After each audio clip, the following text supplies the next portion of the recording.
What is money and how do I deal with it? How do I create with it? How do I untangle myself from the lack of it? Boker Tov, good morning, Shalom everyone from Israel. I'm Sagi Cohen. Nice to have you again on my channel. So, the topic of today came from one of you lovely viewers out there. It's about money. It's about how the general question of what is money and how do I let it affect my life. So, let's start with the basics. What is money? Money is a mean of energy. It's an expression of moving energy or energy movement in the reality that we know of today. Money it doesn't exist a few thousand years ago, and it will probably cease to exist in maybe even the near future. But right now, money is currency. It allows me to give and to receive, to handle and to change things between me and another person. Money was invented to kind of like bring a balance between ideas, because we needed to start exchanging things as humanity started to develop and interconnection were established. People came together from different tribes or from different parts of the lands, and then later from different lands. There was needed to be a common ground. For example, if I wanted to exchange, I had chickens and I had eggs and I wanted to exchange those for wheat, then what are we talking about? How many eggs for how much wheat? There needed to be a certain type of balance that everybody kind of like agreed on. Okay, this is a weight of something. In Hebrew, the currency is called shekel, which comes from the word mishkal, or has to do with weight. So we invented materials. We started harvesting materials out of the ground to weigh, keep things in balance, to weigh the goods so we can trade it. So money, in the core of it, is a weighing of trade, which means by itself, money is worth absolutely nothing. Absolutely nothing. It's just a balancing, it's a balancing coin. It's stabilizing. It allows me to make exchange. On itself, it has no value. The value comes from the exchange. In other words, the value comes on with what people put in it. Yeah? How much do I want this versus how much do I want that? And that interaction between those two is being balanced by money. So if we take this a bit further, if you just have money, you cannot sustain yourself, right? Because if you eat money, as much as you eat money, you won't feel full. As much as you drink money, you will not feel satisfied. Money needs to be exchanged, transitioned, in order for you to really feel fulfilled. First of all, to take care of your bodily, physical needs, right? We live in a world where we, at the moment, still have to eat, we have to drink, we have to take care of our body's warmth, we have to have shelter, we have to nourish ourselves, we have to protect ourselves while we are asleep, and we want to take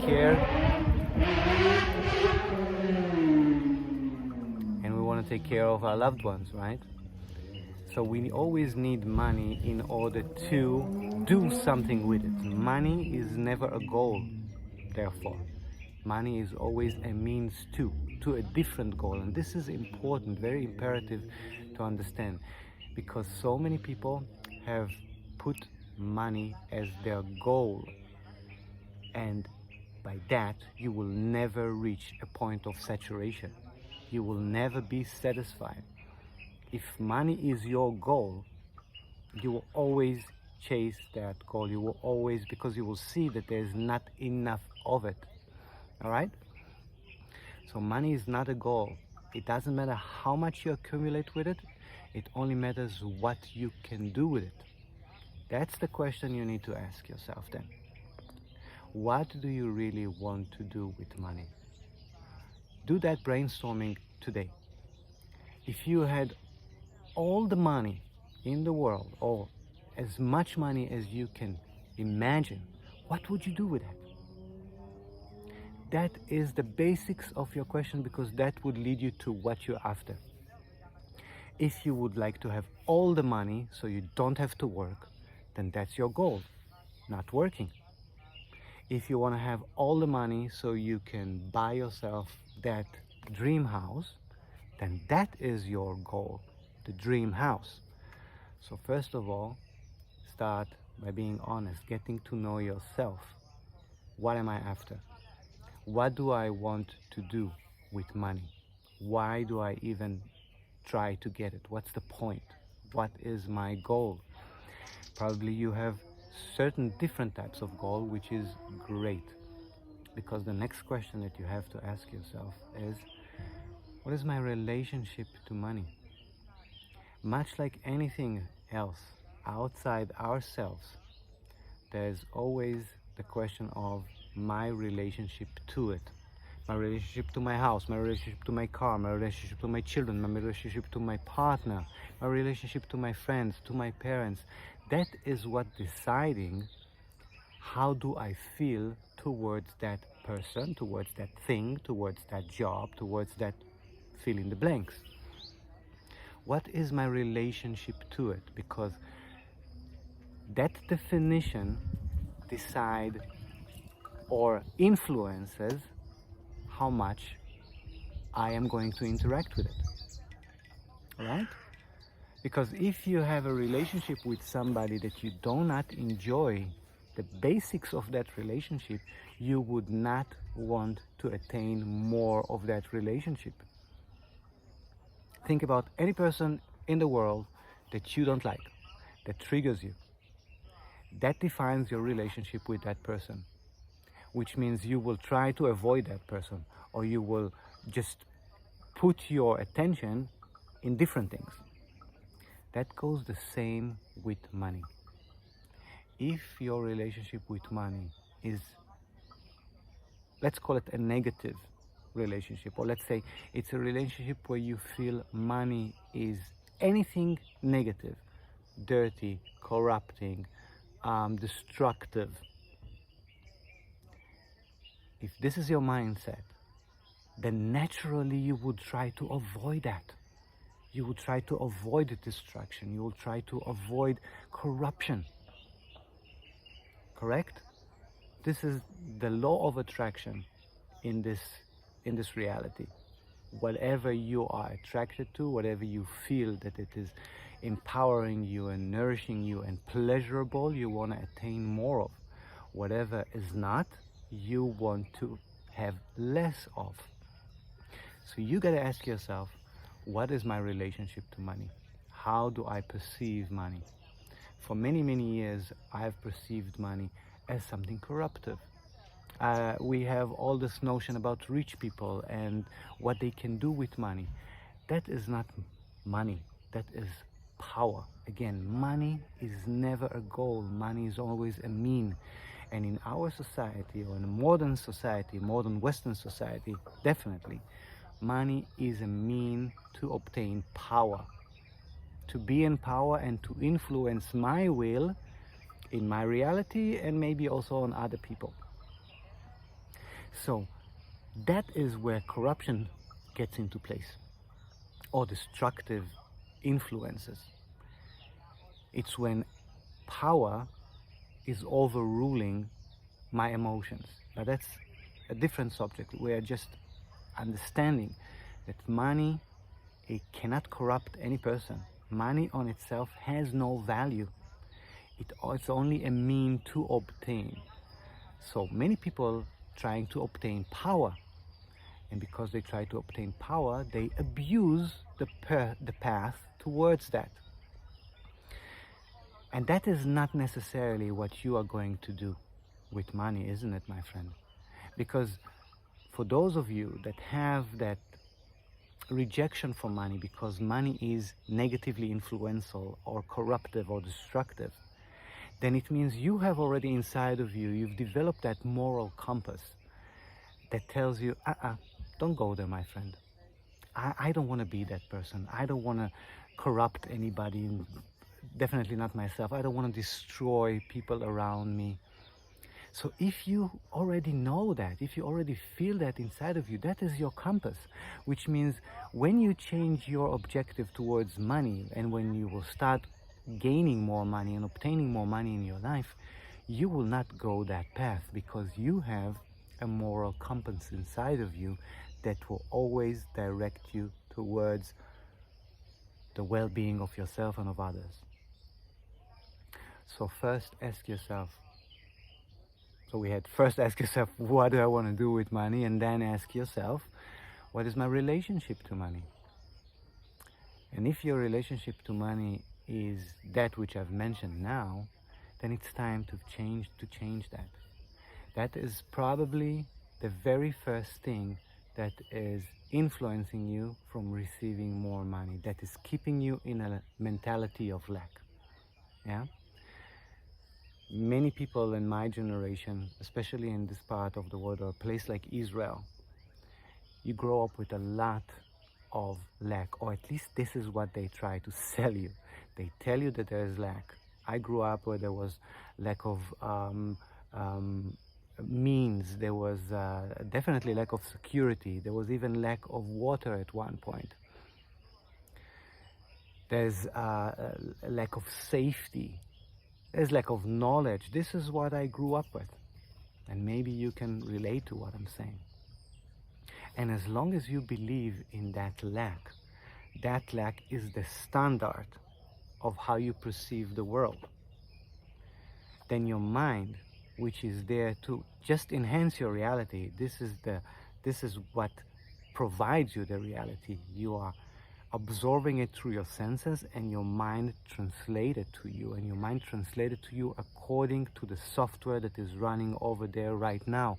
And that software is the one that was built throughout your childhood until the now moment point. So if you believe in lack, and if lack is part of the way that you grasp reality,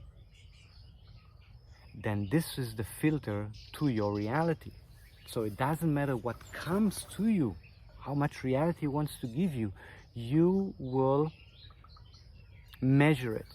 Your mind will create those barriers because your mind believes in lack, and therefore you will receive only parts of it. Your mind will tell you there's lack and you need to receive only so much.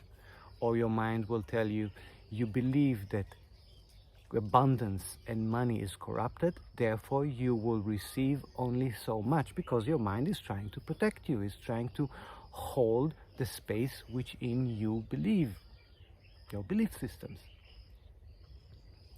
So it's time to start taking that responsibility of how do I change my perspective on money? How do I change my perspective on lack? And this is where the work comes in, right? So far, it has been a questioning, getting to know yourself, the questions that I've posed, and finding the answers to them.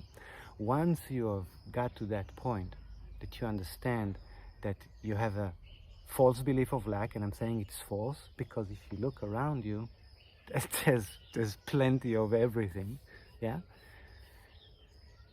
And your relationship to it. And if you're trying to avoid it because you're thinking that it's corrupt or that it will corrupt you, then it's time to change that. And there are tools in order to change your perspective. You'll find those tools in my website. You can reach out to me and Maybe I do another video of that, or whatever is necessary to empower you, brother, to empower you, sister, to move on, to continue moving on your path. But remember this before you go, that you have that power. Yeah?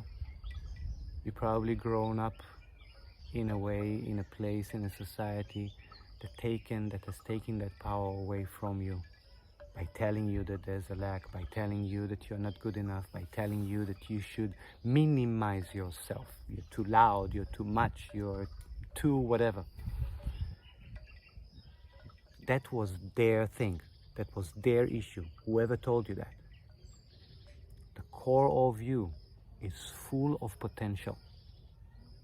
And that potential awaits that you nourish it with love, with water, with shelter,